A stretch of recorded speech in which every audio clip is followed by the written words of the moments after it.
tierra Guanches, bendita desde aquel día en que el sol besó mi frente y aprendí a cantar folía. Maybe it was here, on this beach, that the first Spanish seafarers went ashore.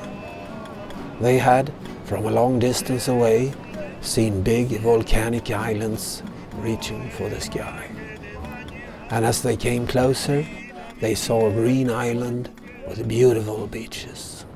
Nowadays, GranCanaria as a holiday resort might be considered as somewhat aged and worn, of faded beauty, and as having a predictable reputation. The island is no longer top news as a sun and fun resort, because several million tourists come here every year and have done so for more than 50 years. The tourist flow began as early as Christmas 1957, when Transair, a Swedish airline company, as the first charter flight landed here with all its 54 seats filled to the brim with eager holiday pioneers, longing for the warmth of the sun. Suntan oil, sangria, and perhaps, scheduled even this early, a pork barbecue. And it wasn't just the beginning of the Canary Islands as a tourist destination. It was also the start of a completely new industry, mass tourism. But the first visitors from Europe did not come from Sweden, and it was not 1957 either. The first Europeans to come here were from Italy, Spain and Portugal, and it was in the early 1300s. And they did not come here for a holiday. They came here to capture slaves and what other valuables they could lay their hands on. The target for this disgusting deed was the natives, the Guanches, who had lived here for several thousand years already. In all, they were perhaps 30,000 inhabitants, and they had led a peaceful and somewhat primitive life here, in simple homes and without any plans to conquer other parts of the world. Some of them might have lived in the caves, so famous today. Presumably, the Guanches came from North Africa, only 200 kilometers away. Or perhaps they were Phoenicians gone astray. The slave trade and the raids went on for almost 200 years, so Europeans became very disreputable. But the age of the Guanches was coming to an end. In the late 1400s, the Spaniard Juan Rion and his crew was sent out to conquer the island. The plan was, as it often is, to solve the problem by liquidating it. It is an ancient plan which never seemed to be out of date.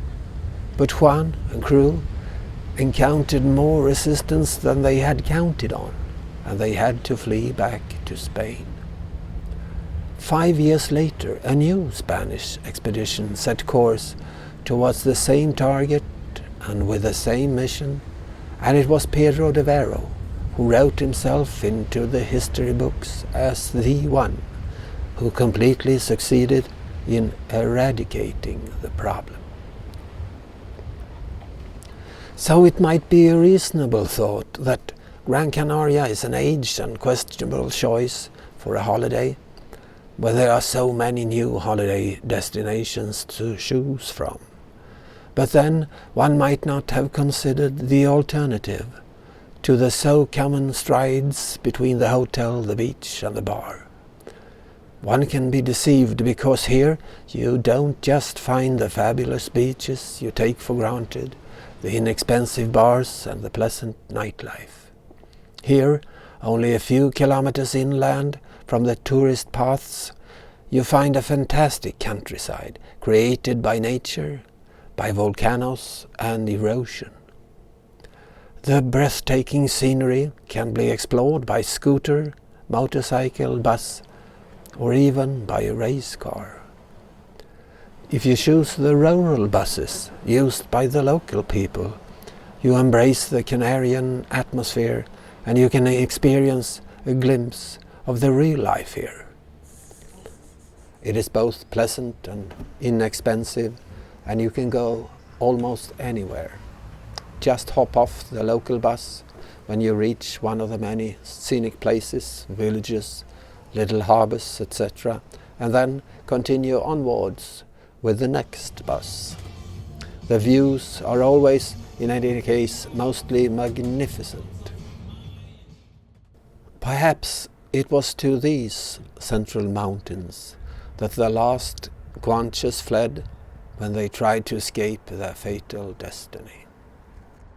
In a village up in the mountains or one down in the deep valley, you can stop and rest for a while. Have something to eat and drink a well-deserved cool drink and rest your mind a bit. It's so peaceful here. The rhythm is slower. Everything seems to be going at half speed. Mañana, tomorrow, doesn't necessarily mean the next day. More likely just another day. Any upcoming day at all, sometime in the future. An adventure in itself is to watch how the bus driver, during the bus ride, with experience, handles the bus on two narrow roads around two tight curves next to two vast cliffs.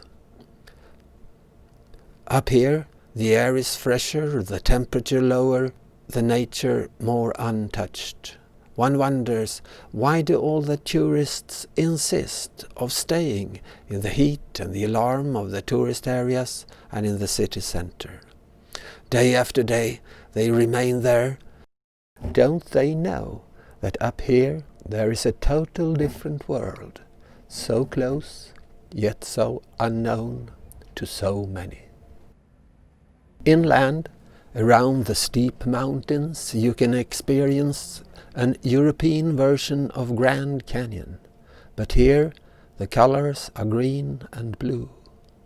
In the central parts of the island one can spend a completely different holiday, but you will return physically exhausted, more slender and with aching muscles.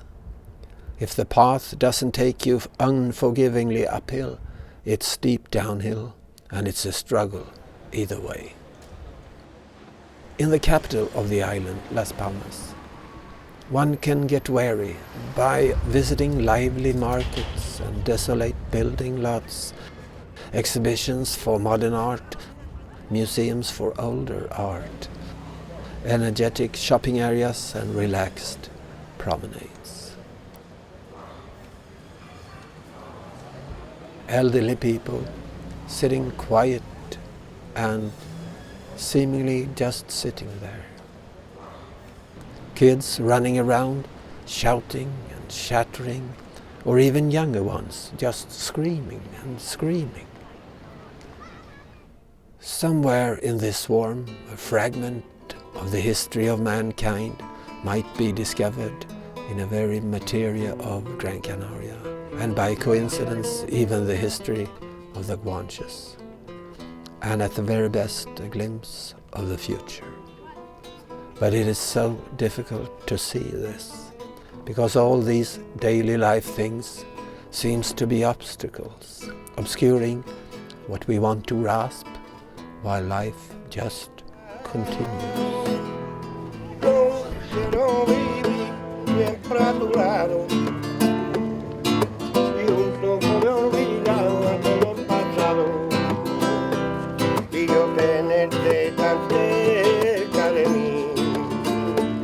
Hasta tener y quiero tu amor, niña, niña, niña, niña mimada, ole mi niña, niña, niña, niña mimada, ole mi niña.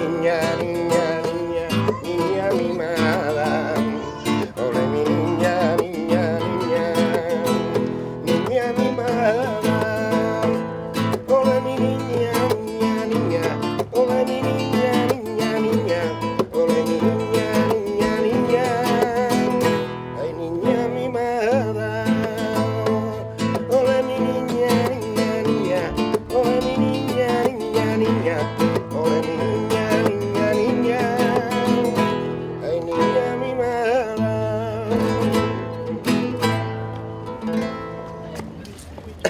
Ok, gracias, hombre.